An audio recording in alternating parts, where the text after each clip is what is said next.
This audiobook uncovers the effortless secret, the mystical truth that the universe gives most when you do least. The life you desire isn't earned through toil. It is revealed through surrender.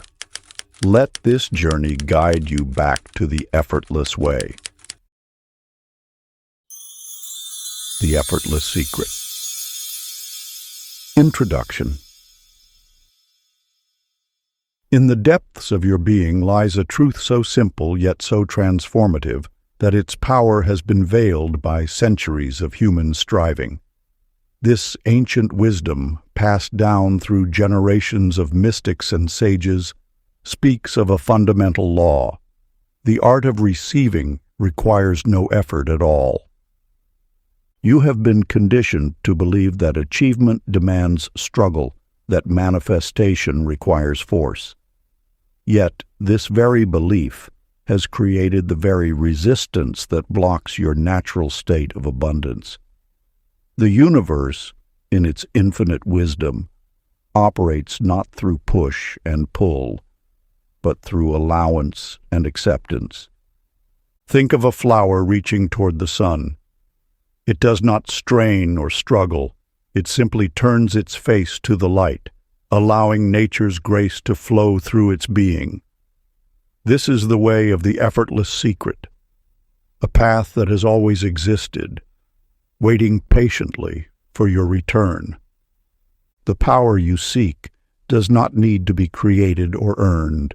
It flows through you as naturally as breath fills your lungs.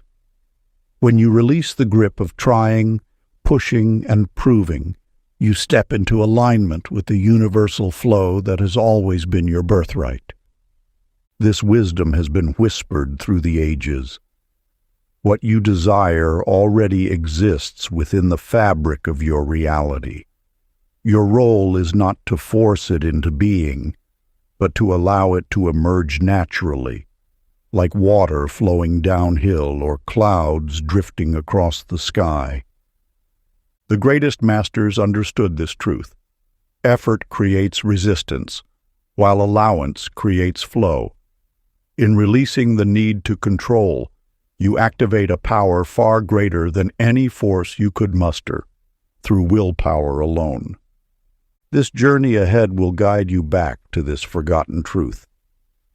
Through these chapters, you will rediscover the art of effortless receiving, not as a technique to be mastered, but as a remembrance of who you truly are. Part 1. The Veil Lifts. Remembering the Effortless Way.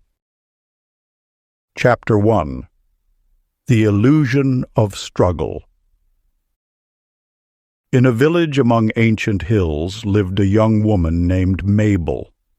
From her earliest days she witnessed the heavy toll of endless striving, watching as townspeople bent their backs in constant labor, believing that only through relentless effort could anything worthwhile be gained. Each morning, she too would rise before dawn, working her fingers raw in the belief that this was the only path to abundance. One misty morning, while gathering herbs in the forest, she encountered an elderly woman sitting peacefully beneath an old oak tree. The stranger's eyes held a knowing light as she spoke. "Child, why do you strain against what wishes to flow freely to you?" These words pierced Mabel's heart, challenging everything she had known. The old woman shared a simple truth. The flower does not force itself to bloom. The universe operates through the law of effortless attraction. When you understand this principle, you begin to see how your persistent striving actually creates resistance to what naturally wishes to flow into your life. Like a river meeting a dam, your effort often becomes the very obstacle to your desires. Most people have been conditioned to believe that without struggle, there can be no reward. Yet this belief itself becomes the barrier between you and your natural state of abundance. When you release the need to force, push, or make things happen. You align with the natural current of universal flow. Consider Walter, a merchant who had spent years pursuing a prized contract, exhausting himself with elaborate strategies and ceaseless networking. One day, worn down by his futile efforts, he simply let go, surrendering his attachment to the outcome. Within a week, the very contract he had chased for so long arrived effortlessly through an unexpected connection who had been watching his work from afar. Walter's story illuminates a vital truth. Your striving often communicates a lack of faith to the universe. When you push too hard, you unconsciously broadcast doubt in the natural order of manifestation. True power lies not in forcing outcomes, but in the quiet certainty that what is meant for you cannot miss you. Ancient practice of surrender.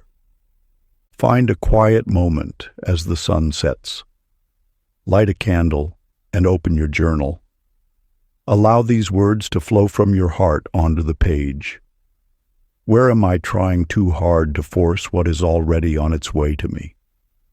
Write without judgment, letting your inner wisdom reveal the areas where you can release your grip and trust in the natural flow of abundance. Chapter 2. The Whisper Before the Words. Among the rolling hills where sheep grazed beneath endless skies lived a shepherdess named Eliza. Each dawn and dusk she would send her prayers skyward, her voice growing hoarse with pleading. Yet the more she spoke, the more distant her desires seemed to become. In her solitude with the flock, she began to notice how the lambs found their mothers without a single cry, guided by an invisible knowing that transcended sound. You too may have filled countless moments with words, believing that the universe requires your voice to understand your desires. Yet the deepest truth lies in the space between your thoughts, in the silent realm where creation first stirs. Before a flower opens its petals, before a star ignites its light, there exists a sacred stillness that holds all possibility. The law of attraction operates at a level far more subtle than speech or thought. It responds first to your state of being, the quiet vibration of your essence that requires no words to express its truth.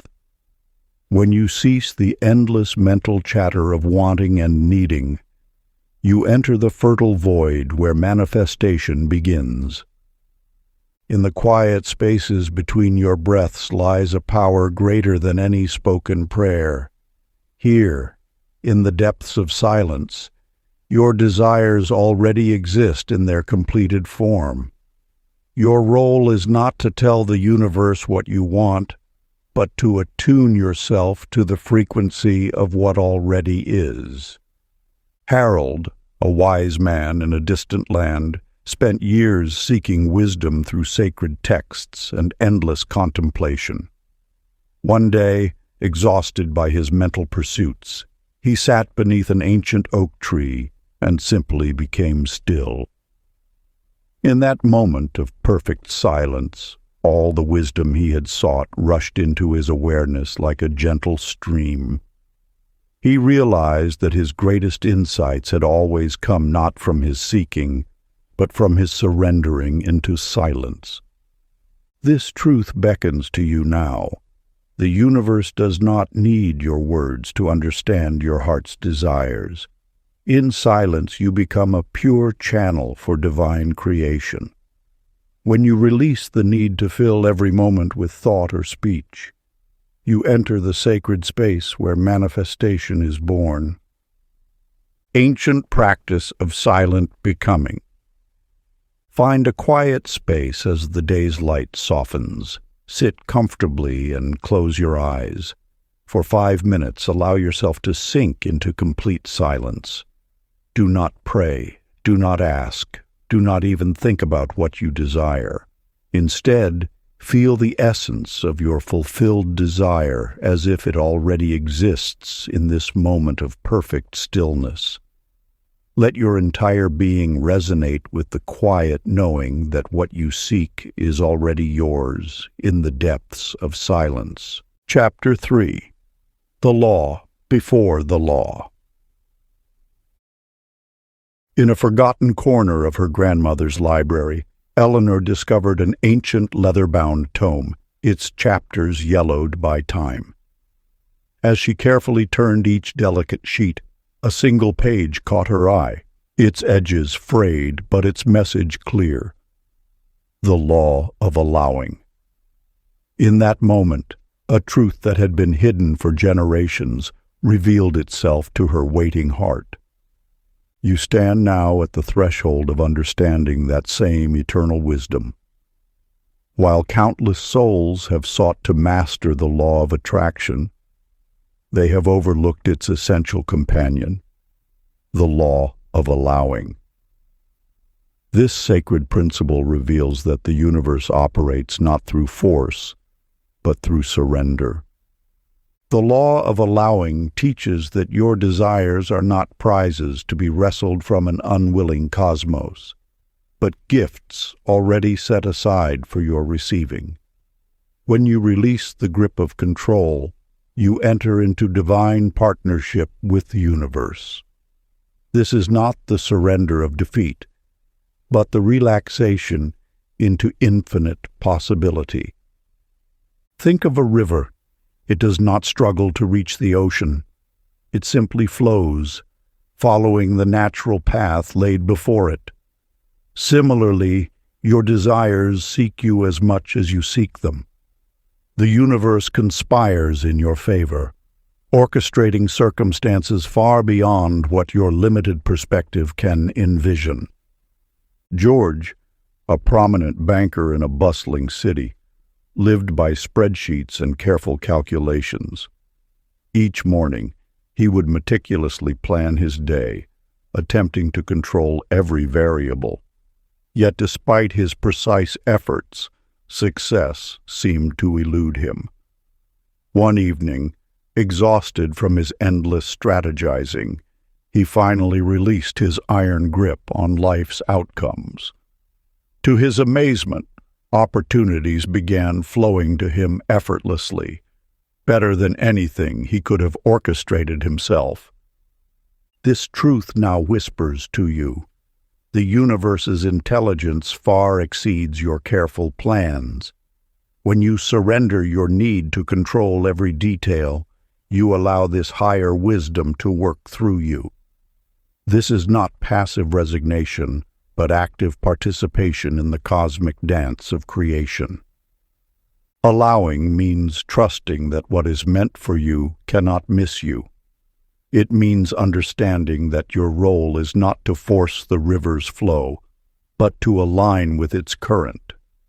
In this sacred surrender, you become a conscious co-creator with the universe.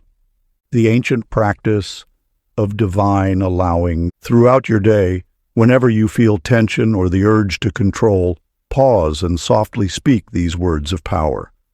I do not chase, I allow. I do not force, I receive. Let each repetition gently dissolve the barriers between you and your natural state of receiving. Chapter 4. The Effortless Way of the Sage.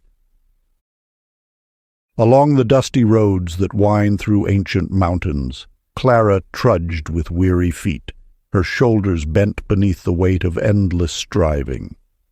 As the sun cast long shadows across her path, she encountered an old sage tending a garden unlike any she had seen before.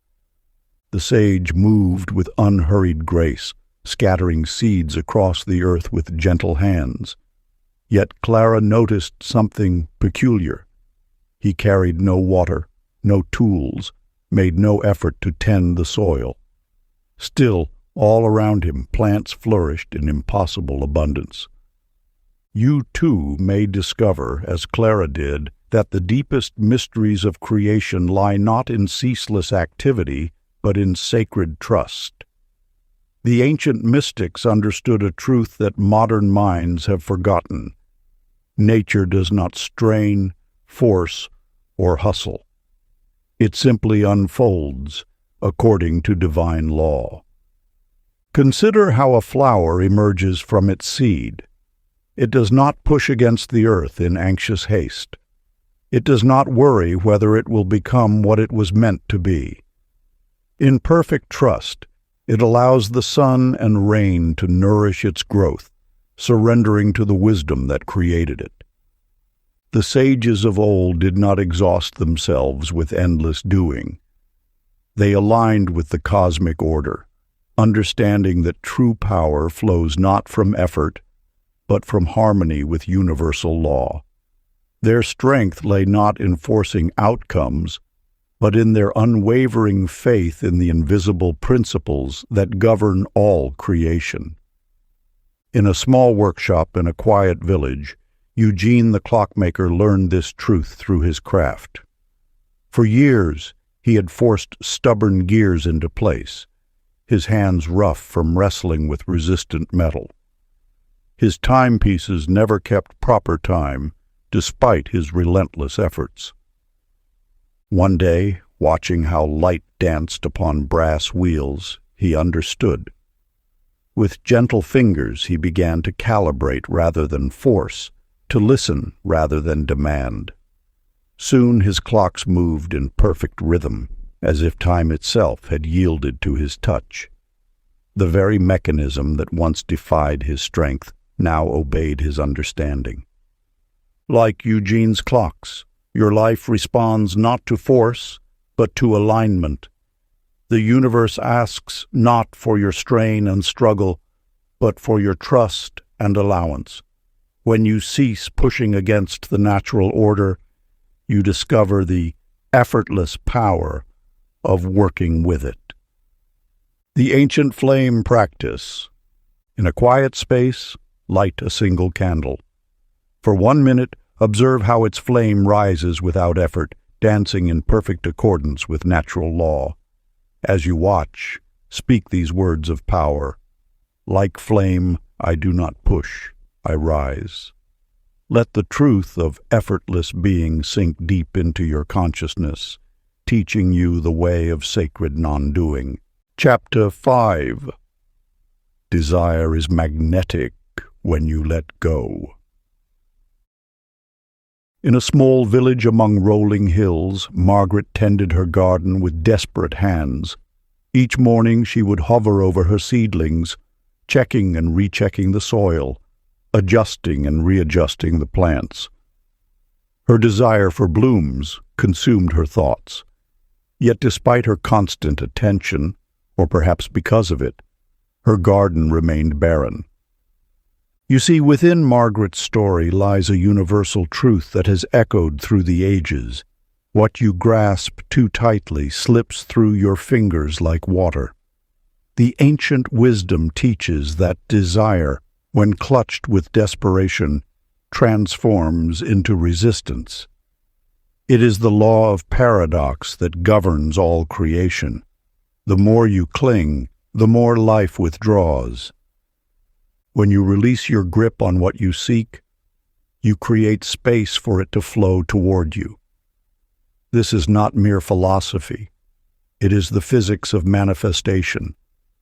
Your desires are like delicate butterflies that land only when you remain perfectly still. The universe responds not to your need, but to your knowledge.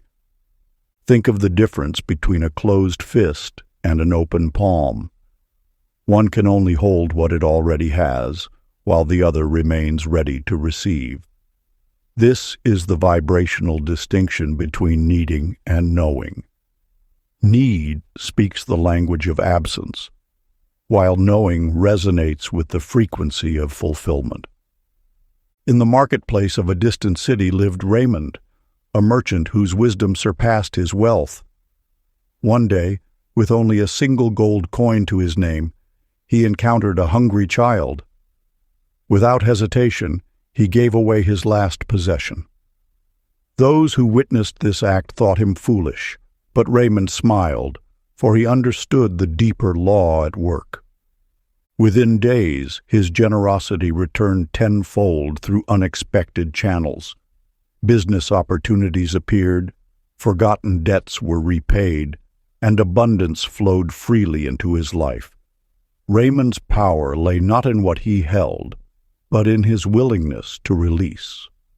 By demonstrating trust in the universe's abundance, he aligned himself with its infinite flow.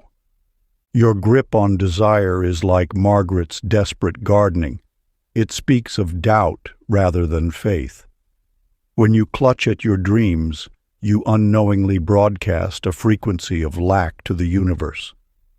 But when you release with trust, like Raymond with his final coin, you declare your alignment with abundance itself.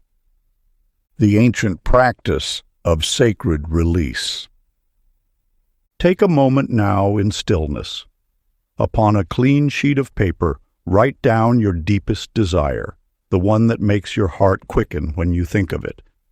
Then, beneath these words, inscribe this powerful declaration: I no longer need this. I choose it, and it is done. Feel the shift as you release the energy of desperation and step into the vibration of certainty. Chapter 6. The Echo of the Wish Fulfilled. In a sunlit studio at the edge of town, Lillian stood before her easel, paintbrush poised with purpose. While others saw an empty canvas, she perceived the gateway to manifestation itself. With each stroke, she painted not just walls and windows, but the very essence of her future home: the morning light streaming through bay windows, the worn wooden floors that would carry her steps, the garden where roses would bloom. You see, Lillian understood a truth that lies at the heart of creation. Feeling is the secret. When you inhabit the emotional reality of your desire as if it already exists, you create a vibrational template that the universe must match. This is not mere imagination. It is the ancient art of energetic architecture. The power to manifest flows not from wanting, but from being. When you step into the feeling of your wish fulfilled, you transcend the illusion of time and space. You become a living bridge between what appears to be and what already is in the eternal now. Consider how a seed contains within it the full pattern of what it will become. Your desires operate by the same principle. The feeling of fulfillment you seek exists now as a frequency, waiting to be embodied. This is the hidden teaching that mystics have whispered through the ages. The outer must conform to the inner. Frank, a postman who walked his daily route, grasped this wisdom in his own way. Though his position remained unchanged, he began carrying himself with the quiet dignity of the station supervisor he wished to become.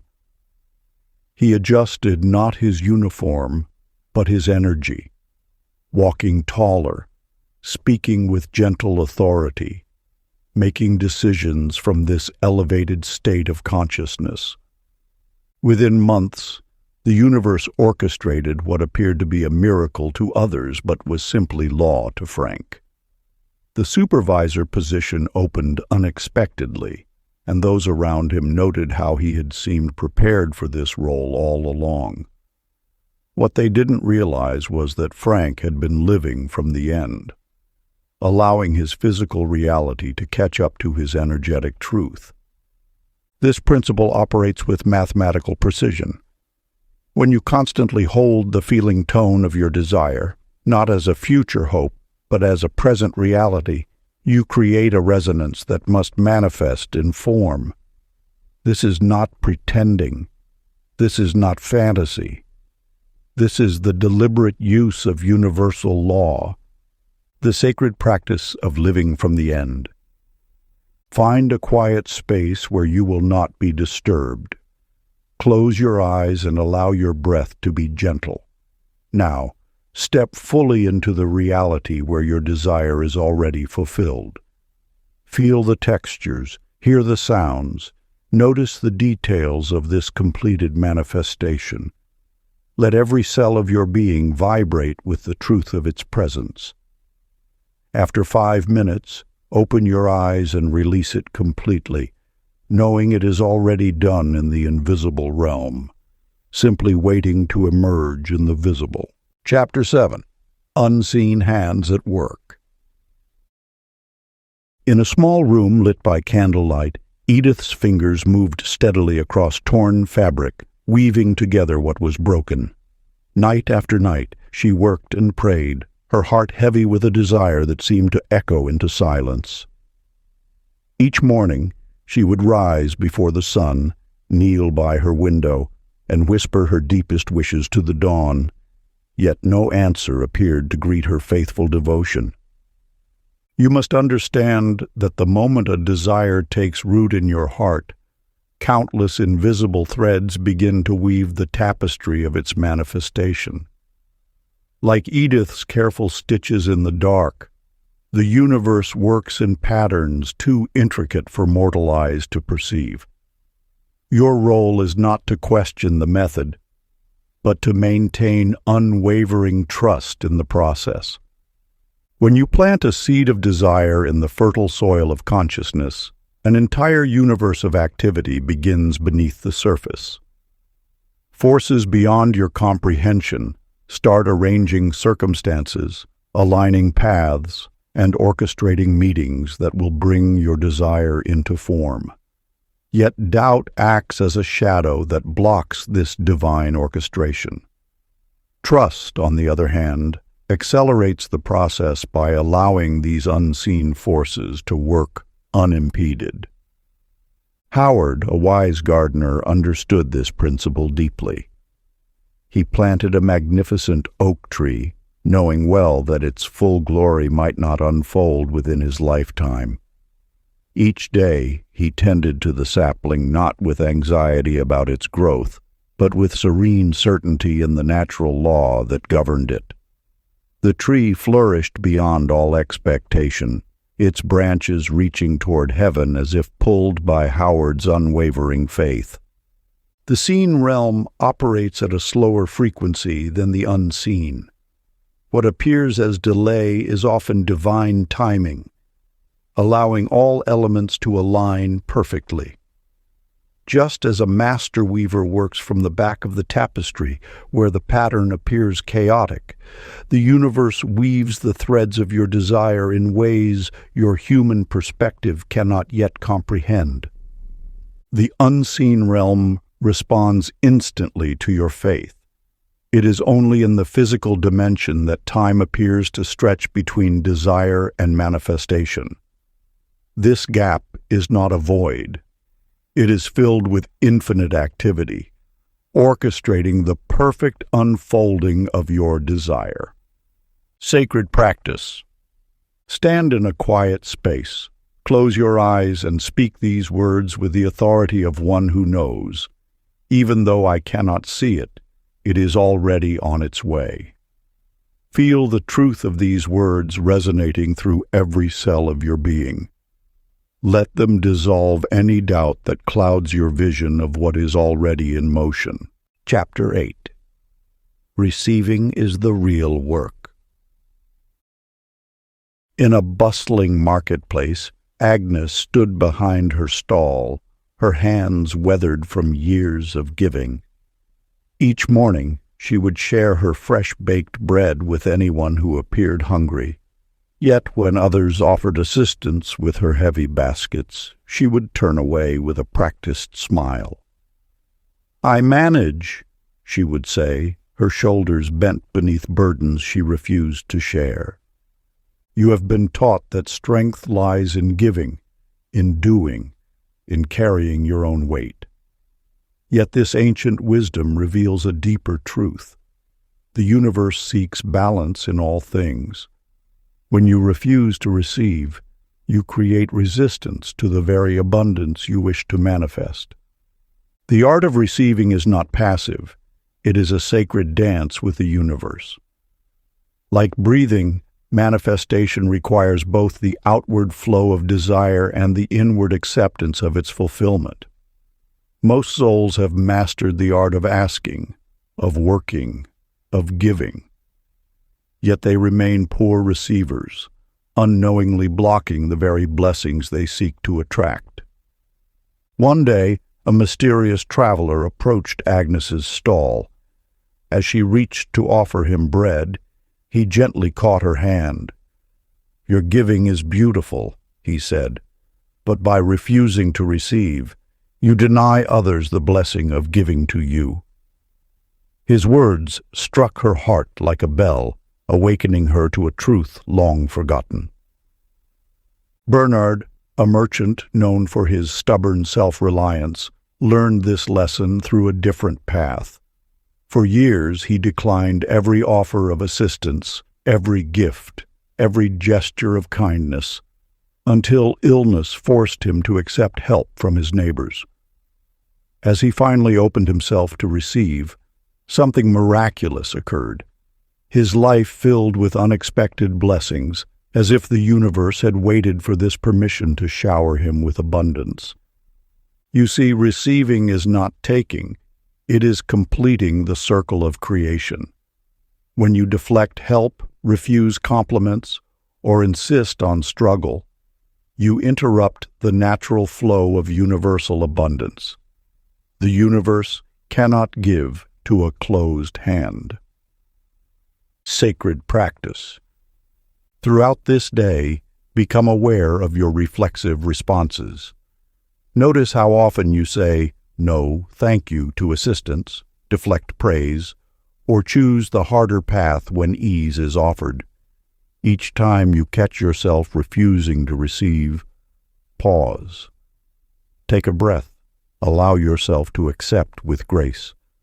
Remember, receiving is not weakness, it is wisdom. It is not taking, it is completing the sacred cycle of giving and receiving that keeps the universe in perfect balance. Chapter 9. Detach and it will find you. In the misty highlands, Ruth stood with her binoculars pressed against her eyes, scanning the horizon for the elusive golden-winged nightingale. For 7 years she had pursued this mythical creature across 3 continents, following whispered rumors and faded tracks. Her determination had cost her relationships, comfort, and peace, yet the bird remained a phantom. You must understand that the universe operates in paradox. The more intensely you pursue what you desire, the more it seems to slip through your fingers. This is not punishment, it is natural law.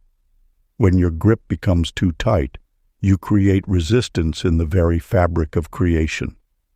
Detachment is not the absence of desire. It is the presence of ultimate faith. When you release your iron grip on outcomes, you allow the universe to arrange circumstances in ways your limited perspective cannot imagine. The art of manifestation lies not in constant pursuit, but in the grace of allowing. One evening, as the sun painted the sky in amber hues, Ruth finally surrendered. She packed away her binoculars and sat in quiet acceptance. "If I never see this bird," she whispered, "I am at peace." In that moment of pure release, a flash of gold caught her eye. There, perched on a branch mere feet away, sat the golden-winged nightingale, its song more beautiful than any legend had claimed. Stanley, a humble scribe, discovered this truth through a different path. Each full moon, he would write letters to his future self, describing the life he envisioned. Unlike others who clutched their dreams with desperate hands, he would seal these letters in bottles and cast them into the sea, completely releasing their contents from his mind. Years later, when he discovered these bottles washed ashore, he realized every word had manifested. not through his effort, but through his surrender. The universe responds not to your striving, but to your allowing. When you release your desires to the infinite wisdom of creation, you remove the very resistance that blocks their manifestation. This is not passive waiting. It is active trust in the perfect unfolding of divine timing. Sacred practice. Take a piece of paper and write your deepest desire upon it. Let your words flow freely, without censorship or doubt. When you have finished, fold the paper with reverence. Find a special box or a meaningful stone in nature. Place your written desire there, physically releasing it to the care of the universe. As you walk away, know that your desire has been received. It is no longer your burden to carry. It is now in the hands of infinite wisdom.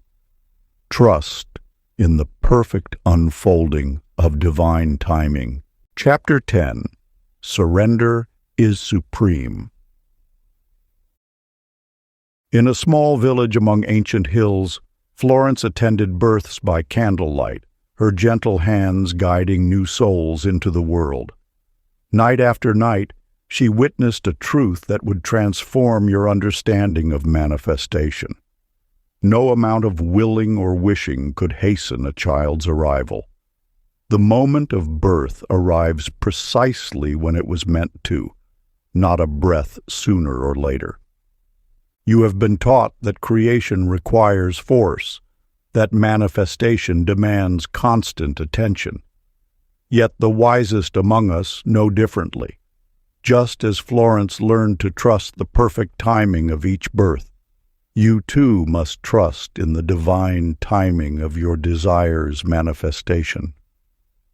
When you align with the natural rhythm of the universe, you discover that everything unfolds in its perfect season. Your role is not to force or accelerate. It is to prepare the space and trust in the process. This is the essence of true mastery, knowing when to step back and allow the greater wisdom to work through you. Milton, whose fingers had danced across piano keys for decades, discovered this truth during his most memorable performance. For years, he had practiced until his hands ached, memorizing every note, every pause, every subtle shift in tempo. But it was only when he released his rigid control, when he allowed the music to flow through him rather than from him, that his playing touched souls. "I stopped trying to play the music," he would later say, "and allowed the music to play me." This is the paradox that awaits your embrace. In surrender lies your greatest power. When you release your grip on how and when your desires should manifest, you open yourself to possibilities beyond your imagination. The universe's wisdom far exceeds your carefully laid plans. Your ego may resist this truth, clinging to the illusion of control. But just as a midwife cannot command the moment of birth, and a musician cannot force the flow of inspiration, you cannot compel the timing of your manifestations. What you can do is surrender to the perfect unfolding of divine timing. This surrender is not passive resignation. It is active alignment with the infinite intelligence that orchestrates all of creation. When you truly understand this, you will find yourself in a state of peaceful expectancy, knowing that what is meant for you is already making its way to you. Sacred practice. Stand in a quiet space where you feel safe and undisturbed. Extend your arms wide, like branches reaching toward the sky. Feel yourself opening not just physically, but energetically to the universe's abundance. With each breath, allow your body to soften, releasing the tension of trying to control outcomes. Then, from this space of openness and trust, whisper these words: I surrender. I trust. it is already mine. Part 2. Walking without weight. Living the truth of ease. Chapter 11. Still waters create worlds. In a small coastal village, Pearl would rise before dawn each morning, making her way to the lake's edge as the first light painted the sky. Her grief had once felt like a storm, but here, watching the water's perfect stillness, she discovered a truth that would change everything about manifestation. You see, most believe that creation requires movement, action, constant doing. Yet in Pearl's daily vigil by those quiet waters, she uncovered what the ancient mystics knew. The deepest power lies in absolute stillness. Like the surface of an undisturbed lake, your mind in perfect calm becomes a mirror for divine inspiration. When Pearl first began her lakeside ritual, she brought her worries, her plans, her endless questions. But as days turned to months, she learned to let the water teach her. In its depths, she found that silence is not empty. It is filled with infinite potential. Just as the lake holds countless life forms beneath its serene surface, the quiet mind cradles unlimited possibilities. Luther, a merchant in a bustling port city, discovered this same truth through a different path. His days had been consumed with negotiations, calculations, and ceaseless activity. Success eluded him until the day he lost his voice to illness. Forced into silence, unable to bargain or persuade, he began to notice something extraordinary. The more he stopped pushing, the more opportunities naturally flowed to him. "In my silence," he would later write in his journal, "I finally heard what the universe had been trying to tell me all along." This is the paradox that awaits your discovery. True power does not announce itself with thunder. It whispers. It does not demand. It attracts. When you cultivate internal stillness, you create a space where divine guidance can emerge unobstructed. Think of your mind as that lake Pearl visited each morning.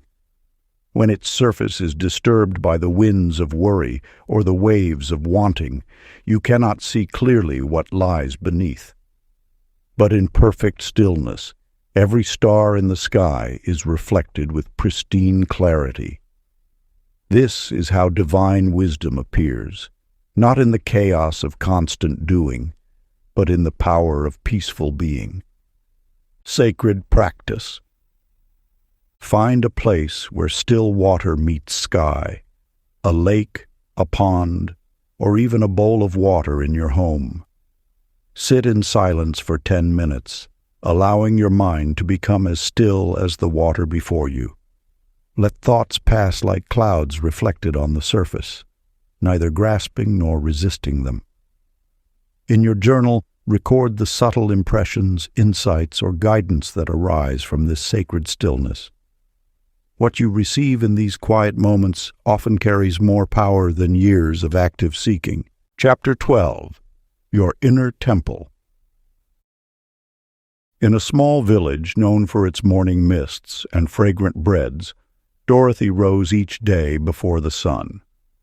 While others saw only a humble kitchen, she understood a deeper truth. Every space is sacred when treated as such. You too hold this power, to transform the ordinary into the extraordinary through the alchemy of intention. Watch how Dorothy's tale unveils this ancient wisdom.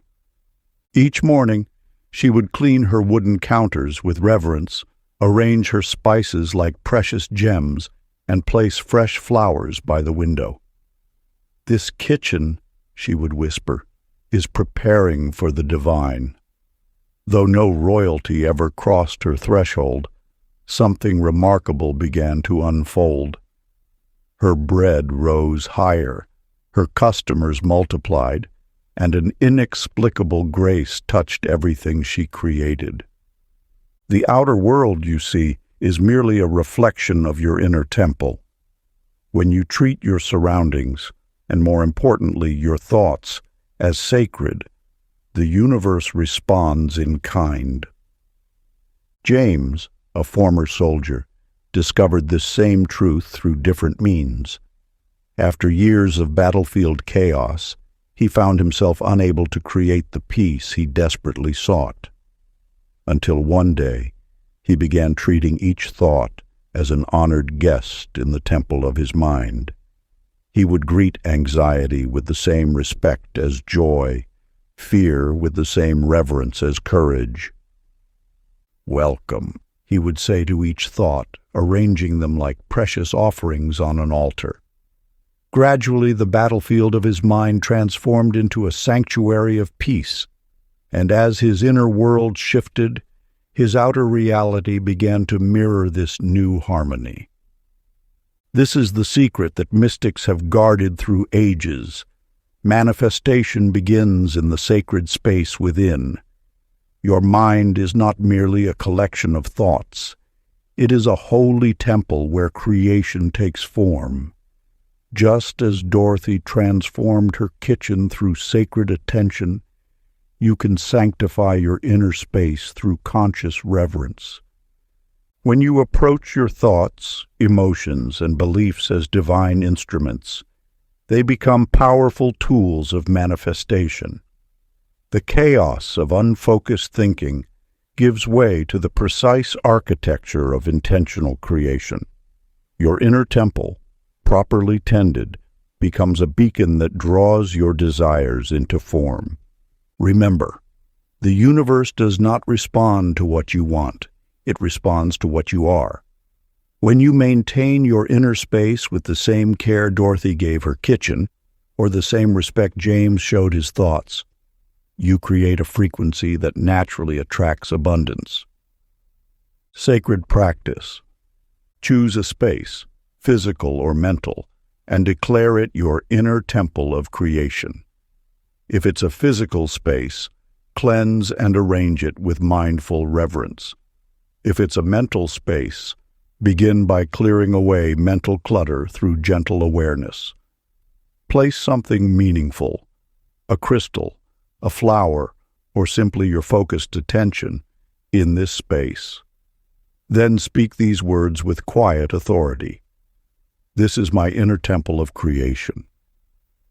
Return to this sanctified space whenever you wish to align with the power of pure manifestation. Chapter 13. Faith as a Force. High on the cliffs where waves meet stone, there lived a keeper of ancient wisdom disguised as a lighthouse keeper.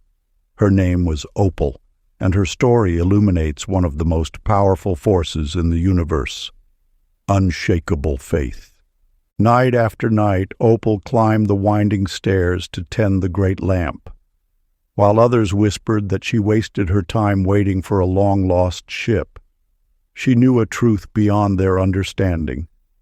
Faith does not respond to what is seen, but creates what will be seen. You possess this same creative power.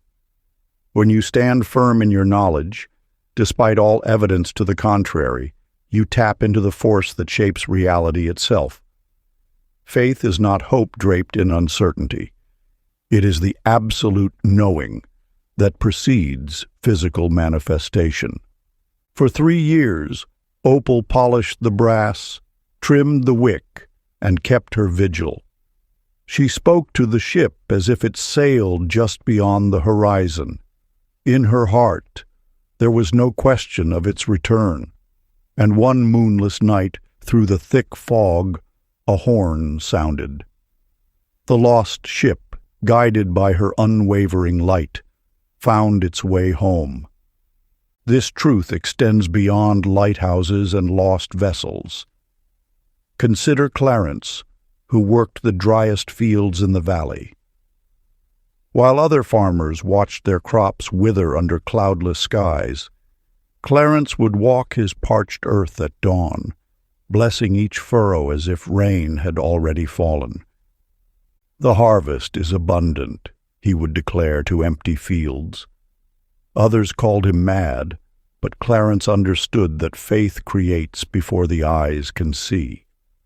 When the growing season ended, his was the only farm that flourished, the soil itself responding to his unshakable certainty. You see, the universe does not respond to what you hope for, or wish for, or even pray for. It responds to what you know with such certainty that doubt finds no place to root. This is not blind faith, but rather the most practical force in existence, the power that preceded every invention, every discovery, every breakthrough in human history. Faith is not the absence of doubt. It is the presence of knowing. Like Opal's steady hand tending the flame, or Clarence's daily blessing of barren ground, your unwavering belief creates a resonance that reality must match. This is the law that governs all manifestation. Certainty precedes evidence. When you declare a truth before its physical appearance, you are not denying reality. You are creating it. This is the forgotten wisdom that every master has known. Faith is not a response to conditions, but the power that shapes them. Sacred practice. Take a moment now to identify one area where your faith has wavered. Write it down with complete honesty. Then rise, stand tall, and declare with the authority of one who knows, "My faith creates the path." Let these words carry the same certainty that guided ships home and made deserts bloom. For in this declaration, you are not merely speaking, you are creating. Chapter 14. You don't have to deserve it. In a small village where shadows linger longer than light, there lived a seamstress named Beverly who measured her worth by the approval of others. Her fingers could weave beauty from the simplest threads, yet she believed herself undeserving of the very joy she crafted for others. You may recognize yourself in Beverly's story, for many souls carry this same hidden wound, the belief that worthiness must be earned through endless proving and perfecting. One morning, Beverly discovered a package wrapped in silk upon her doorstep. Inside lay a mirror unlike any other, its surface seeming to ripple like water in moonlight. With it came a note bearing these words, "Look deeper than your reflection. See what the universe has always seen." The truth Beverly discovered, and the one you must now embrace, is that worthiness is not a prize to be won or a height to be reached. It is your natural state, as inherent as breath, as fundamental as consciousness itself. The universe does not measure your deservingness through accomplishments or accolades. It responds purely to the energy you emanate, and doubt in your worth creates the only barrier to receiving. Consider Leonard, whose tale echoes this eternal truth. Once a thief who believed himself marked by his past, he received an unexpected opportunity for redemption. The merchant he had once stolen from offered him a position of trust. Yet it wasn't the opportunity itself that transformed Leonard's life. It was the moment he chose to believe he deserved it. Perhaps, he thought, my worth is not determined by what I have done, but by what I am. This simple shift in perception altered everything. Leonard's life blossomed not because he had finally earned goodness, but because he remembered his inherent right to it. You see, worthiness is not a destination. It is your starting point. Like a flower that needs no permission to bloom, your right to receive life's blessings was established at the moment of your creation. The universe does not withhold abundance until you prove yourself. It waits only for you to remember who you truly are. Sacred practice. Stand before a mirror now. Look into your own eyes with the same compassion the universe holds for you. Speak these words with the authority of one who remembers their truth. I am already enough. I am already worthy. Let this declaration bypass the mind's doubts and speak directly to the soul that has always known its magnificence. Repeat this practice daily, not to convince yourself of a new truth, but to remember one that has always existed. Chapter 15. The Energy You Embody. In a bustling city where dreams often remained whispers, there lived a schoolteacher named Evelyn, who understood a truth most spend lifetimes seeking: the power of embodied faith. You must understand, this knowing runs deeper than mere positive thinking. Each morning, Evelyn would dress with the elegance of one who resided in a grand estate, though she lived in modest quarters. Her posture spoke of abundance, her smile radiated prosperity, and her gestures carried the grace of fulfilled desires. She did not pretend, she knew. The universe responds not to what your lips request, but to the energy you consistently emanate. This is the hidden mechanism behind all manifestation. Your dominant vibration becomes your physical reality. When you truly grasp this principle, you will understand why some prayers seem to go unanswered, while others manifest with supernatural speed. Evelyn did not simply imagine living in a mansion. She became the version of herself who already did. Within months, a distant relative left her an estate she had never known existed. The universe simply matched her inner reality. Consider Albert, whose story mirrors this sacred law. A jazz musician who played in small cafes, he carried himself with the quiet confidence of someone whose music already touched millions. He spoke of his craft with reverence, dressed for each performance as if playing Carnegie Hall, and treated every listener as though they were part of a sold-out crowd. Soon, renowned musicians began appearing at his shows. Opportunities arose as naturally as dawn follows night. The world simply conformed to the energy he had already claimed as his reality. You see, manifestation flows not from wanting, but from being.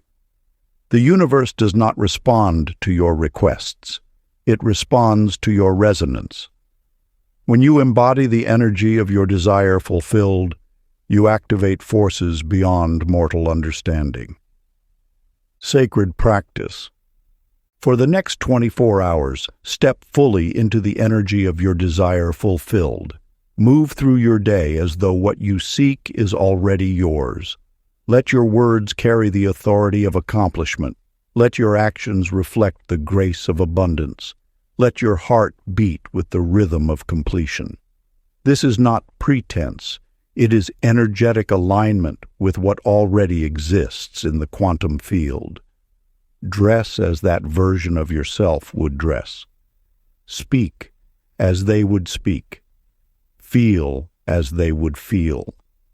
The universe cannot help but respond to such unwavering certainty. Chapter 16.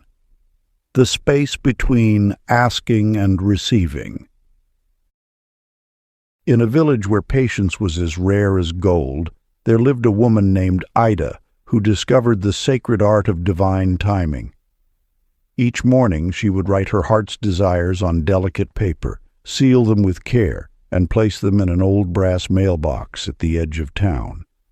Then, and here lies the hidden wisdom, she would simply walk away. You see, between the asking and receiving lies a holy space. This pause, this sacred void, holds more power than most realize. It is here, in the quiet darkness between prayer and manifestation, that the universe performs its most exquisite work. Yet how many of you rush to check if your seed has sprouted mere moments after planting? The law operates with perfect precision, but it requires your trust in its timing. When you plant a desire in the fertile soil of the universe, any attempt to dig it up to check its progress only disrupts its natural unfolding. Your role is not to orchestrate the how or when. It is to maintain unwavering faith in the what. Consider George, the village blacksmith, who learned this truth through fire and iron. For years, he would rush his craft, pulling metal from flames before its time. His impatience led only to broken blades and wasted material. Until one day, watching the coals glow, he understood. The fire knew better than he did. When he learned to trust the heat's wisdom, his work transformed from mere metal into art. The space between your prayer and its manifestation is not empty. It is pregnant with possibility. Like the darkness before dawn or the silence between musical notes, this void is essential to the symphony of creation. Your desire has already been set in motion the moment you released it with faith. Think of the universe as a vast cosmic mailroom, sorting and arranging the perfect circumstances for your desire's delivery. Your only task is to maintain the energy of knowing it is done. Each doubt, each anxious check, each moment of disbelief sends ripples through the fabric of creation, disturbing the very forces working in your favor. Sacred practice.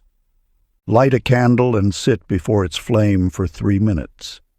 Let its steady light remind you of the unwavering certainty required in manifestation.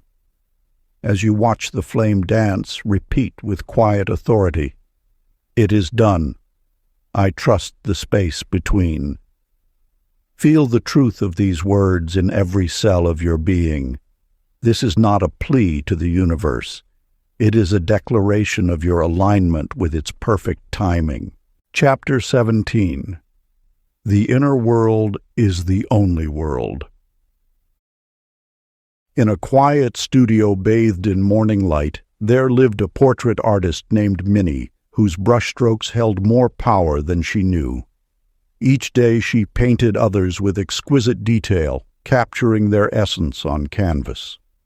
Yet when it came to her own self-portrait, she painted herself small, uncertain, hidden in shadows.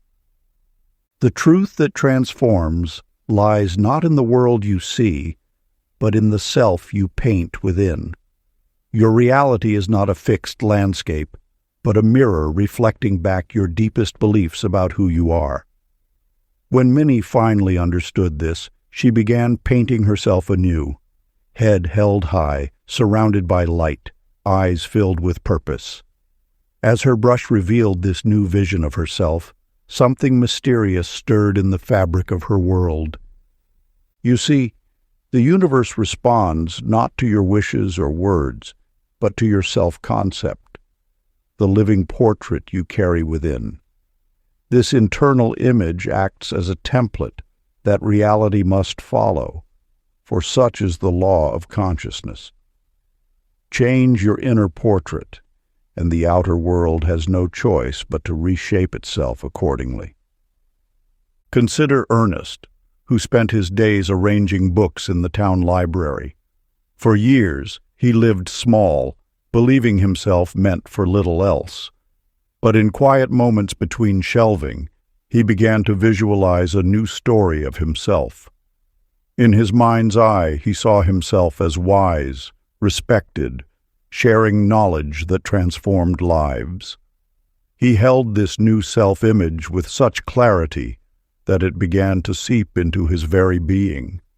Soon opportunities arose that matched this internal shift. Speaking engagements, writing offers, chances to teach. The outer world simply aligned with the story he had written within. This is not imagination. It is the law of consciousness in action. Your circumstances are not random events, but perfect reflections of your self-concept. The world you experience is a living echo of the story you tell yourself about who you are. Change the inner narrative, and reality must respond. When you declare "I am," you invoke the most powerful creative force in existence. These two words hold the power to reshape your entire universe.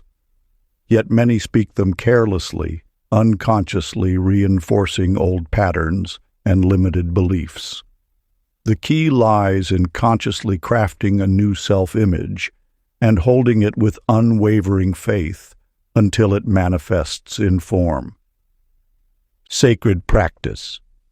Write a new story of who you are. Begin each line with, "I am the one who."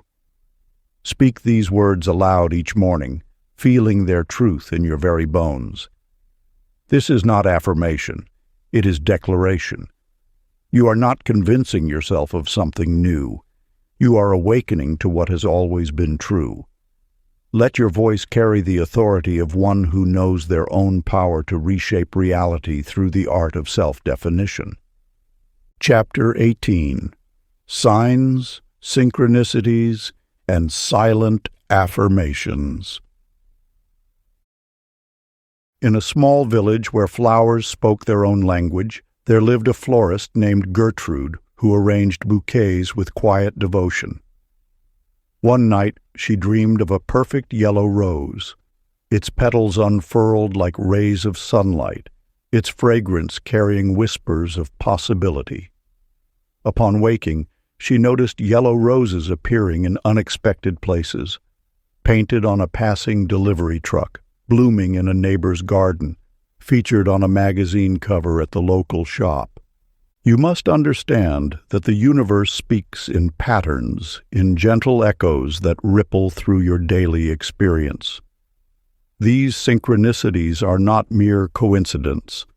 They are the language of divine guidance, speaking through the ordinary moments of your life. Each yellow rose Gertrude encountered led her closer to her heart's desire, though she did not yet know how. The secret lies not in frantically searching for signs, but in cultivating a state of relaxed awareness. When you strain to find meaning, you often miss the subtle orchestration of grace unfolding around you. The universe whispers, it rarely shouts.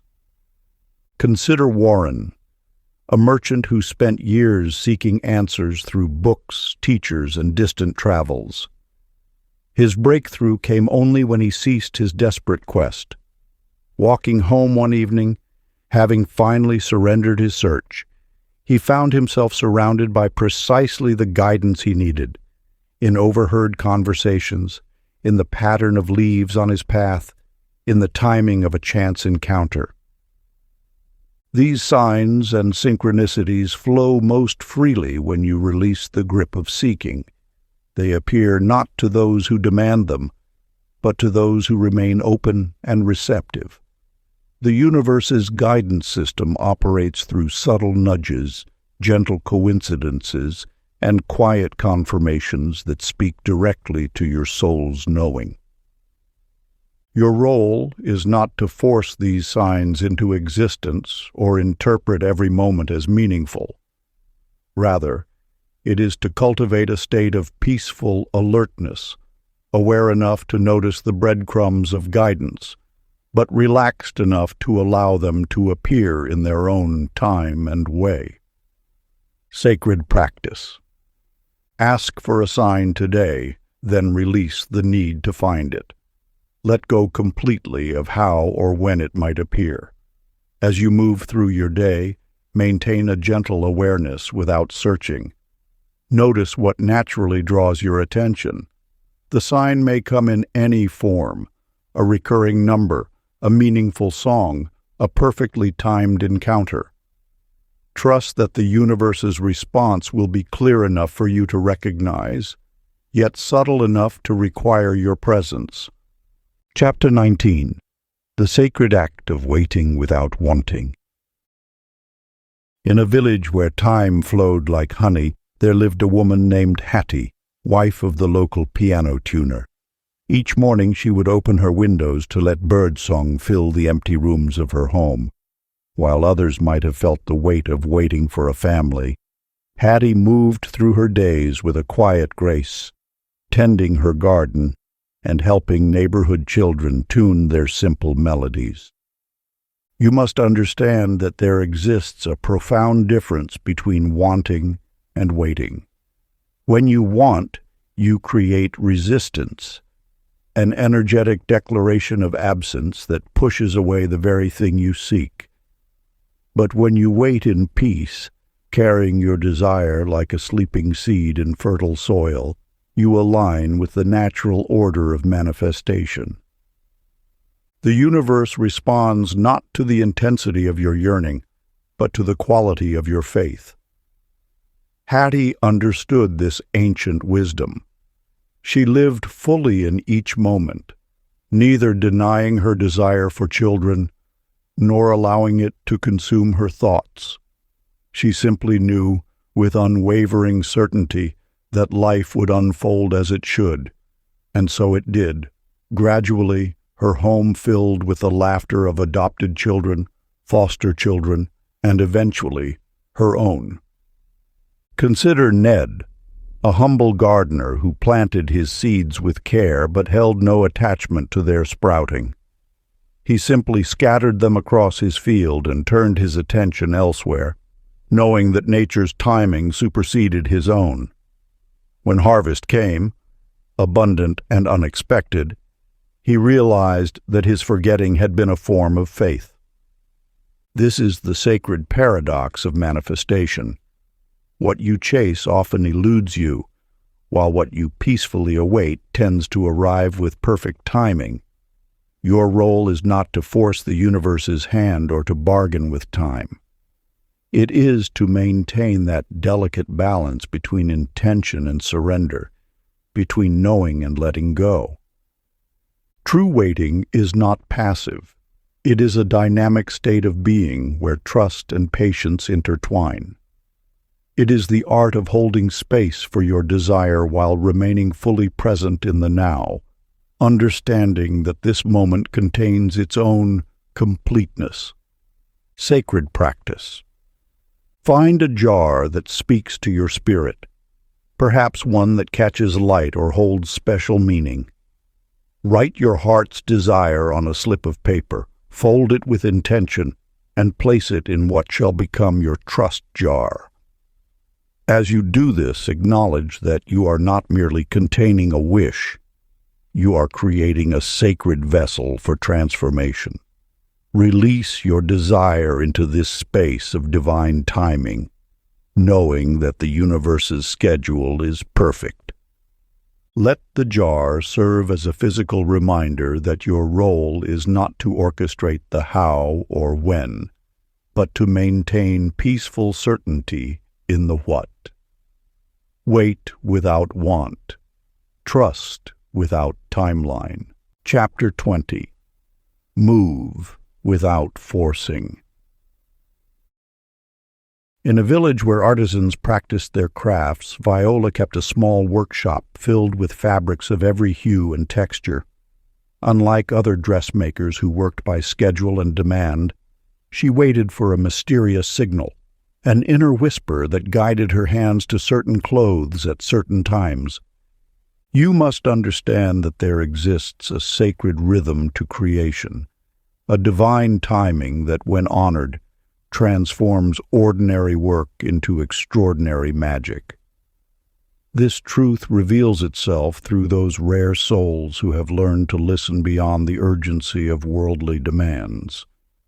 When you move from a place of alignment rather than obligation, your actions carry a different quality. They flow with grace, precision, and unexpected power. Viola never forced herself to create. She understood that inspiration, like a delicate bird, cannot be caged by schedules or summoned by will.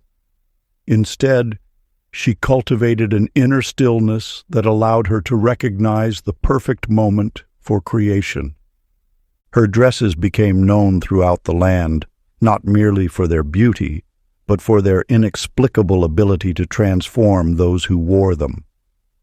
Each garment carried within its seams the energy of divine timing and sacred attention.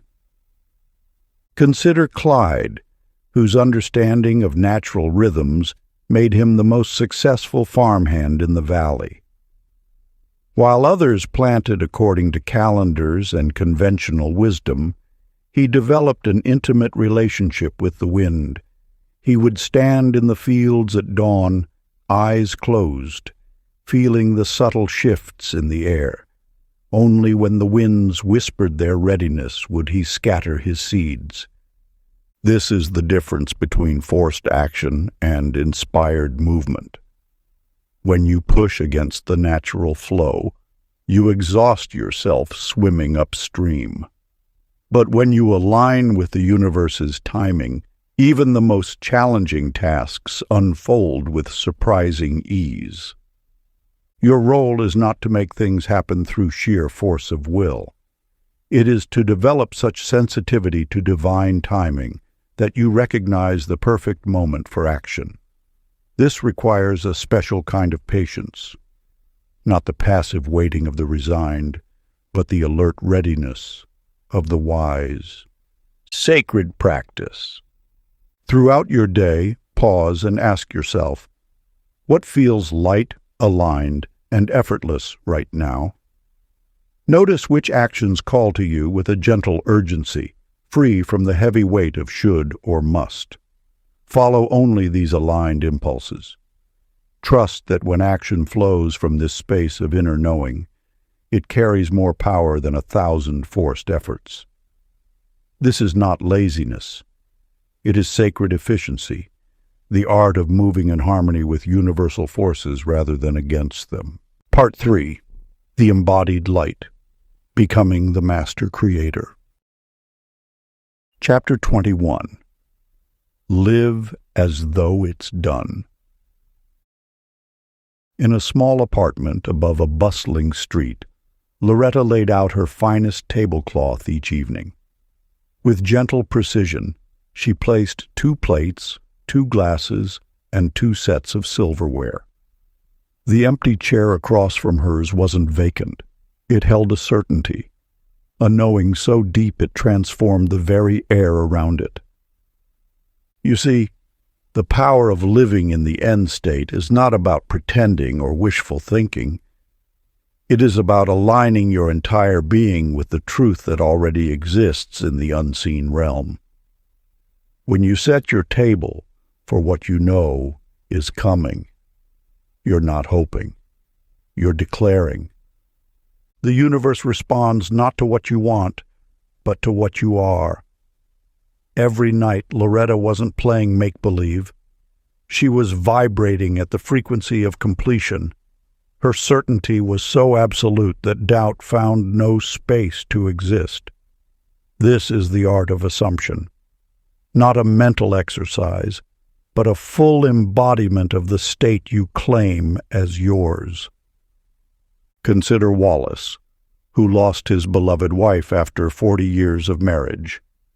Instead of shrinking into solitude, he continued to press his best shirts, polish his shoes, and walk with the air of a man whose heart was full. He didn't wear his finest clothes to find love. He wore them because he knew love had already found him. The external reality had no choice but to align with his unwavering internal state. This is the secret that mystics have whispered through the ages. What you seek is seeking you, but it can only find you when you vibrate at the frequency of its fulfillment. Your role is not to make it happen, but to make it happen. When you live as if your desires are already manifest, you release the energetic contradiction of wanting. Wanting implies lack. Being implies completion. It is this subtle shift that transforms your entire reality. Sacred practice. Take a quiet moment with your journal. Date your entry 1 year from today. Begin writing, "Today I woke up and everything I wanted was already mine." Let your hand move across the page as your future self, describing the details of your fulfilled life. Write not from hope, but from the calm certainty of one who knows their vision has already materialized. Feel the truth of these words in every cell of your being. This is not an exercise in imagination. It is a declaration of what already exists in the eternal now. Chapter 22. You are the field, not the farmer. In a garden where roses climb ancient walls and lavender scents the morning air, Mildred knelt in the rich earth, her hands covered in soil. Day after day she had tried to force her flowers to grow, pruning obsessively, measuring water to the drop, following every rule in every book. Yet her most magnificent blooms appeared in the spots she had forgotten to tend, where nature worked its quiet magic undisturbed. You are like this garden. The universe operates through you, not by your constant intervention. When you understand this truth, you release the exhausting need to orchestrate every detail of your manifestation. Your role is not to force the flower to bloom. It is to become the fertile soil from which all desires naturally spring forth. The law of attraction responds not to your actions, but to your state of being. Just as a garden flourishes in rich soil, your desires manifest most effortlessly when you cultivate the inner conditions that naturally attract them. This is why Arnold, the town clerk, witnessed a remarkable transformation in his community. For years, he had filed complaints and drafted proposals, trying to improve his town through endless doing. But when he shifted his own energy, when he began to embody the peace and prosperity he wished to see, the entire town began to mirror his internal state. You see, the outer world cannot help but reflect your inner landscape. When you shift your focus from controlling outcomes to cultivating your inner garden, your thoughts, beliefs, and vibration, you activate the natural law of correspondence. Like attracts like. Energy attracts its match. This is not about adding more tasks to your spiritual to-do list. It is about understanding that you are the soil from which all manifestation grows. Your state of being is the foundation. Your energy is the fertile ground. As you align your frequency with what you desire, you become a natural attractor field, drawing your desires to you through the law of resonance. Sacred practice. Take your journal and write, "I am becoming." Let your pen flow, not with what you want to have, but with who you are becoming. Instead of, "I want financial abundance," write, "I am becoming someone who naturally attracts and wisely stewards wealth." Rather than, "I want love," write, "I am becoming the embodiment of love itself."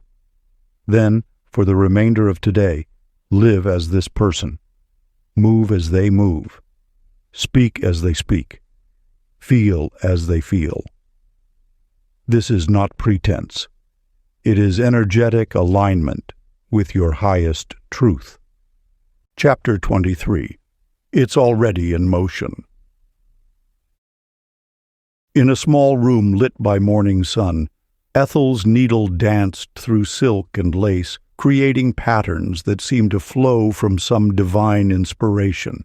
Each stitch was a prayer, each seam a declaration of faith. Though no bride had commissioned this dress, her hands moved with certainty, guided by an inner knowing that transcended logic. You see, the universe operates in the unseen long before manifestation appears in the physical world. The moment a desire takes root in your heart, countless invisible forces begin orchestrating its fulfillment. Like Ethel's dress, your dreams are being woven in the fabric of reality even now, stitch by stitch, though your eyes may not yet perceive their form. The dress hung in Ethel's shop window for precisely 1 day before a bride, eyes shining with recognition, claimed it as her own. It fit as if it had been crafted for her alone, because in truth it had been.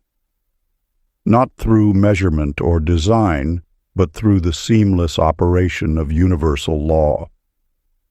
This truth was also revealed to Rufus, whose fingers had danced across piano keys in smoky clubs for years, his heart yearning for greater stages. Night after night, worry had been his constant companion until, in a moment of sacred surrender, he released his grip on the outcome. 3 days later, an invitation arrived to play at the city's most prestigious venue. What appears as coincidence to the untrained eye is actually the precise orchestration of universal law. Every desire you hold exists first in the unseen realm before it manifests in the physical world. Like a seed beneath the soil, it grows in darkness before breaking through to light. Your role is not to dig up the seed to check its progress, but to trust the natural process of emergence. The universe moves with perfect timing, neither too fast nor too slow.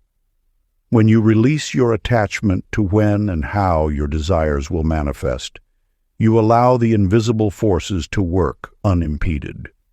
Your trust becomes a magnetic force, drawing your manifestation closer with each moment of faith. Remember, the gap between desire and manifestation is not empty space. It is filled with divine activity. Every thought aligned with your desire, every moment of trust, every breath of faith is contributing to its materialization. The universe is always responding, always moving, always creating, even when you cannot see its workings. Sacred practice. Close your eyes and say with quiet conviction, "What I desire is already on its way. I trust the process." Let these words sink deep into your consciousness, feeling their truth resonate in every cell of your being. Repeat this sacred affirmation 3 times, allowing each repetition to strengthen your connection to the invisible forces at work. As you speak these words, know that they are more than mere sounds. They are keys unlocking the doorway to manifestation. Chapter 24. The Soul Remembers. In a sun-dappled meadow where wildflowers swayed like memories in the breeze, Virginia stood with eyes closed, breathing in the scent of her childhood. Here, decades ago, she had known a truth that time had gently veiled. The feeling of completeness, of being one with all that is. You too carry such memories within your soul. Beneath the layers of learned limitation and acquired doubt lies a knowing so pure, so complete, that it needs no validation from the outer world. This knowing whispers of your divine inheritance, the natural state of abundance, joy, and infinite possibility that is your birthright. Like Virginia in that meadow, you need only return to that place of remembrance. The truth has never left you. You have simply forgotten to listen. Your soul speaks in the language of feeling, in moments of quiet recognition, when the world's noise fades and something ancient and familiar stirs within. This truth revealed itself to Eugene, who discovered an old sketchbook in his attic. Within its chapters lay drawings of sculptures he had dreamed of creating in his youth. As his fingers traced the lines, he felt not the ache of missed opportunity, but the surge of recognition, for these dreams had never ceased their quiet call. They had waited, patient as stone, for his return. The distance between who you are and who you wish to be is not a journey of becoming. It is a return to remembering. Your soul has always been aligned with your highest purpose. It is your mind that has wandered, distracted by the world's insistence on struggle and striving. In moments of pure presence, when the chattering mind grows still, you may sense this alignment. It feels like coming home to yourself, like finding a truth you never truly lost. This is not nostalgia for what was, but recognition of what has always been. Your soul holds the blueprint of your destiny, unchanged by time or circumstance. Like a compass pointing true north, it has never ceased guiding you toward your authentic path. The dreams that still call to you, the desires that persist despite all logic, these are echoes of your soul's knowing. The practice of remembering is not about reaching backward, but about allowing what is eternal to surface in the now. Your truest self has been waiting, like that meadow, like those sculptures, for you to return to its wisdom. Sacred practice. Find a quiet space where you can be undisturbed. Light a candle if you wish, creating a sacred atmosphere for this communion with your deepest self. Settle into a comfortable position and allow your breath to become slow and rhythmic. For the next 10 minutes, let your awareness rest in the feeling of your truest self, that unchanging essence that has always been with you. As you sink deeper into this meditation, gently pose the question to your soul. What did I once know that I forgot? Let this inquiry ripple through the depths of your being. Don't strain for answers. Simply remain open and receptive to whatever whispers of wisdom emerge. Sometimes the response will come as a feeling, an image, or a knowing beyond words. Trust what arises. Chapter 25. Let go of the timeline. In a small town where time was measured in the rhythmic ticking of countless clocks, Harriet grew up learning that every moment must be counted, tracked, and controlled. Her father's workshop was a symphony of precise movements, where each second was captured and contained within gilded frames and measured hands. You see, Harriet had inherited her father's gift for timing, or so she thought. Each morning, she would wind the clocks with expert care, ensuring that not a moment would slip away uncounted. Her life became a careful calculation of when things should happen, must happen, could happen. Yet the universe holds a deeper wisdom about time, one that transcends the mechanical measurement of moments. When desires are bound by dates and deadlines, they become prisoners of your expectations rather than expressions of divine order. Like Harriet, you may have learned to live by the clock of human timing. But there exists a greater clockwork, the perfect orchestration of universal forces that know exactly when each seed should sprout, each flower should bloom, each dream should manifest. Harriet's transformation began the day her prized pocket watch stopped working. No amount of skill could revive its movement. In that eternal moment between tick and tock, she glimpsed a truth. Time was not her master, but her companion in creation. This wisdom flows through Earl's story as well. A merchant who once lived by strict timelines and rigid goals, he maintained endless lists of when each achievement should materialize. Yet the more he gripped the when, the more his desires seemed to slip through his fingers like sand. It was only after Earl stored away his calendar of manifestations that the universe revealed its perfect timing. The business partnership he had pushed to secure for months appeared effortlessly, when he released his grip on when it should happen. The home he had tried to force into existence manifested when he surrendered his timeline to divine wisdom. The mechanical clock measures moments, but divine timing measures readiness.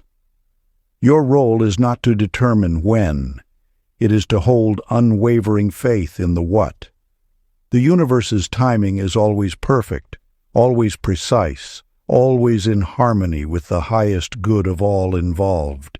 When you release the need to control the timeline of your manifestations, you enter a state of grace where miracles unfold according to a wisdom far greater than human scheduling. This is not about passive waiting. It is about active trust in the perfect unfoldment of your desires. Sacred practice. Burn or bury a note with a deadline attached to your desire. Replace it with the simple yet profound declaration, "In perfect time." Let this ritual symbolize your complete surrender to divine timing. As you watch the paper burn or return to earth, feel the weight of your temporal demands dissolve. This sacred act reinforces your trust in the universe's wisdom and releases the energetic bonds of your human timelines. Know that by performing this ceremony, you align yourself with the cosmic flow of perfect manifestation. Chapter 26. The inner state is the key. In a concert hall where expectations hung heavy as velvet curtains, Beatrice sat before the grand piano. For years she had measured her worth by the hours spent practicing, believing that mastery lived in the repetition of notes. Yet something was missing, not in the music, but in her. You see, the universe responds not to your actions, but to your frequency. Like an instrument that must be perfectly tuned, your emotional state creates the resonance that attracts or repels what you desire. This is the sacred law that most have forgotten. Your outer world mirrors your inner harmony. Beatrice discovered this truth one evening when, exhausted from endless rehearsals, she simply sat at the piano and allowed herself to feel complete. In that moment of wholeness, her fingers moved across the keys with a grace that no amount of practice had ever produced. The music flowed not from her mind, but from her state of being. This is the alchemy that transforms ordinary moments into manifestations. When you shift your emotional signature from striving to arriving, from reaching to receiving, the universe cannot help but reflect this new frequency back to you. Consider Oscar, whose small barbershop had known only worried thoughts and careful calculations. Each day he would count his customers and fret about tomorrow. But something changed when he began to approach his work with wonder instead of worry. He started seeing the sacred in the simple act of serving others, finding joy in the quiet moments between clients. As his inner state shifted from anxiety to appreciation, his outer world responded in kind. New customers appeared, conversations deepened, and opportunities unfolded, not because he had changed his actions, but because he had changed his energy. This is the forgotten truth. Your emotional state is your creative command to the universe. When you maintain an inner frequency of peace, abundance, or joy, you become a magnet for experiences that match this vibration. It is not about forcing feelings or denying challenges. It is about choosing your dominant emotional tone with conscious awareness. The power of manifestation does not lie in what you do, but in who you are being while you do it. Like Beatrice at her piano and Oscar in his shop, your greatest creations will flow not from effort, but from embodiment. Sacred practice. Choose one emotional state to practice today, joy, peace, or certainty, and embody it fully. Let this feeling permeate your entire being, as though you are steeping yourself in its essence. Rather than wearing it like a garment, become it completely, allowing this vibration to radiate from your core outward. Notice how this conscious choice of emotional frequency begins to shape the moments and encounters that unfold before you. Chapter 27. Become before you receive. In the quiet corners of an ancient library, where wisdom whispered from dusty shelves, Agatha moved among the books with a secret knowing in her heart. Though her name tag read librarian, she carried herself as though her own novels already graced these hallowed halls. Each morning she would straighten her spine, lift her chin, and walk the aisles as though she were conducting research for her next bestseller. You see, most await external validation before claiming their identity. They believe circumstances must change before they can become who they truly are. Yet this inverts the sacred law of creation. Your identity is not a result. It is the cause. When you step into the energy of who you are becoming, the universe conspires to match your conviction. Agatha understood this. She didn't merely dream of being an author. She became one in her bearing, her speech, her choices. She began hosting writing workshops in the library's back room, not as a hopeful amateur, but as someone who had something valuable to share. She spoke about her stories not with shy uncertainty, but with quiet confidence. Within months, the very essence she embodied began materializing in her external world. Publishers who frequented the library noticed her presence. Opportunities arose as naturally as dawn follows night. She had not changed her circumstances. She had changed her energy. This truth was also known by Norris, who polished shoes on a busy street corner. One day, he realized that his position did not determine his posture. He began carrying himself with the dignity of royalty, treating each customer as though they sat before a throne rather than a wooden stool. His movements became deliberate, his words measured and wise. The world could not help but respond to this shift in his energy. Business executives who once rushed past now stopped, drawn by his regal presence. They spoke to him not as a shoe shiner, but as a confidant, a keeper of wisdom. His income tripled, not because he polished shoes differently, but because he had crowned himself first in his own mind. This is the veiled truth that transforms mere wanting into having. You must first become in energy what you wish to see in form. The outer world will arrange itself to match your inner knowledge. It has no choice. This is the law. Sacred practice. Write down in vivid detail who you would become once your deepest desire manifests into form. Describe not just the outer circumstances, but the inner qualities, the way you would carry yourself, how you would speak, and what wisdom you would embody. Then, starting this very moment, step fully into that identity. Let it infuse your thoughts, your words, your movements. Walk through the world as though your desire has already been fulfilled, for in the realm of spirit, it already has. This is not pretense. It is claiming the truth of who you are meant to be. Chapter 28. The Effortless Secret Unveiled. In a small town where light and shadow danced their eternal waltz, Lucille stood in her darkened room, her unseeing eyes closed, yet radiating an inner luminescence that needed no physical sight. You see, she had discovered what so many still search for, the truth that light does not come from without, but wells up from within. Each morning, Lucille would rise and move to music only her soul could hear.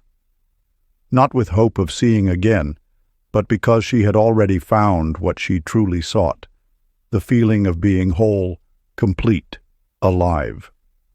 Her dance was not a prayer for healing.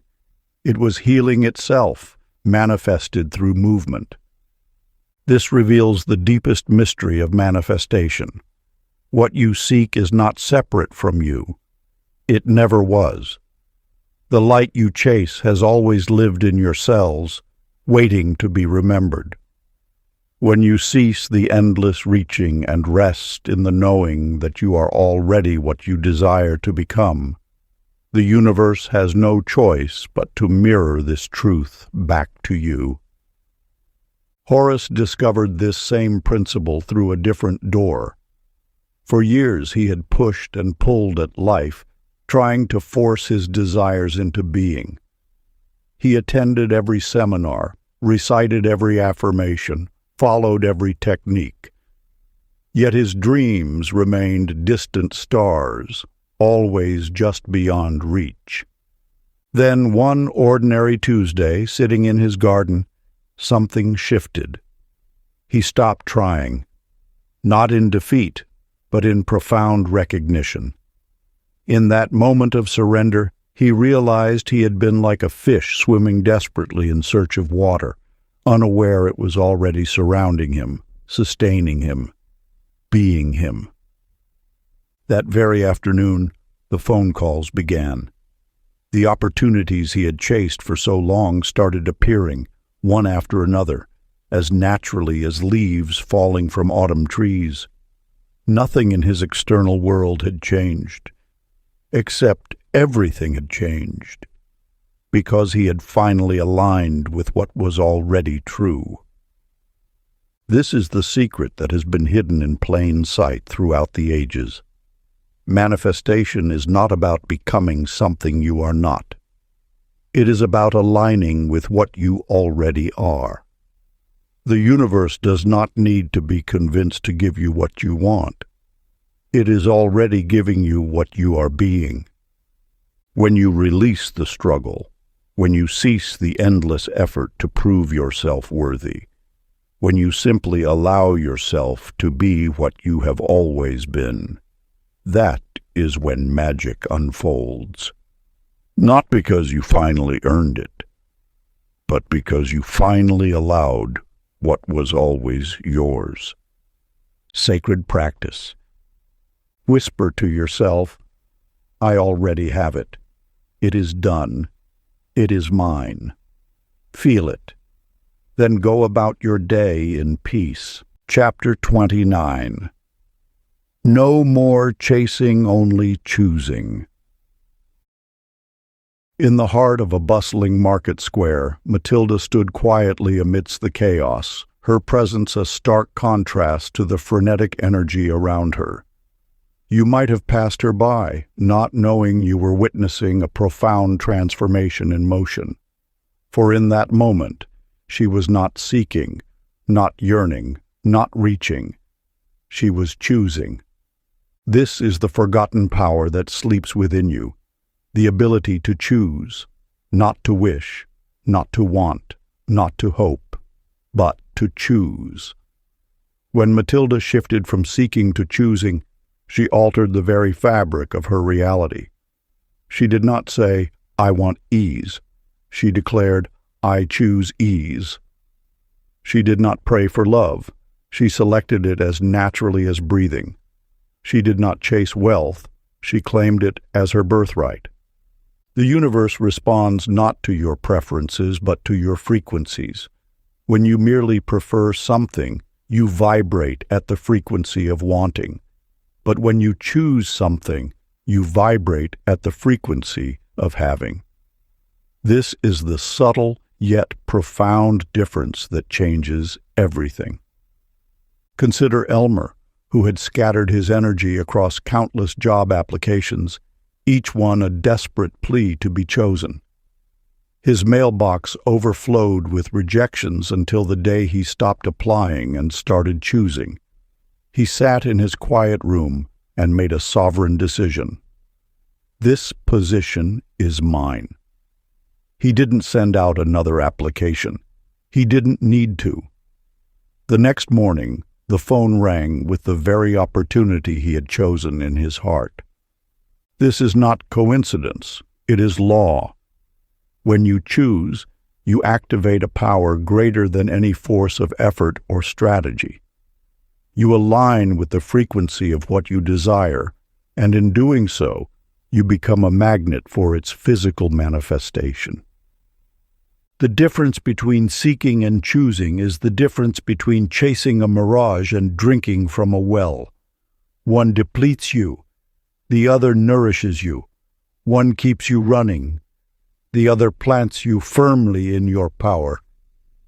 You have been taught to seek, to strive, to pursue, but the ancient truth whispers of a different way. Choose, claim, become. The universe does not respond to your pursuit. It responds to your choice. When you truly choose something, you are not expressing a preference for the future. You are declaring a truth in the present. Sacred practice. Say out loud, I choose this. I claim this. I no longer chase. Then write it down and sign your name. Chapter 30. You were never separate. In the quiet hours before dawn, Rosa's hands moved with gentle certainty as she guided new life into being. Through countless births, she had learned the deepest truth, that creation requires no force, only presence. As she witnessed each miracle unfold, she recognized that same divine process stirring within her own being. You too are this creation in motion. Like Rosa, you have perhaps believed that manifestation was something you needed to orchestrate, to push into being. Yet in the sacred space between breaths, between thoughts, between moments of doing, lies the profound realization. You are not separate from the creative force itself. This is not a truth to be learned, but remembered. Your very existence is proof of the universe's creative power flowing through you. Every desire that stirs in your heart is not an external goal to be chased, but an internal knowing to be unveiled. Consider George, whose fingers had danced across piano strings for decades, always searching for perfect pitch. One ordinary afternoon, as sunlight streamed through his workshop window, he paused between notes. In that moment of stillness, he realized that every adjustment, every gentle turn of his tuning fork had been guided by something greater than himself. He had never been alone in his craft. He had always been an instrument of divine harmony. This is the final key. You are not reaching towards something distant. You are remembering what has always been true.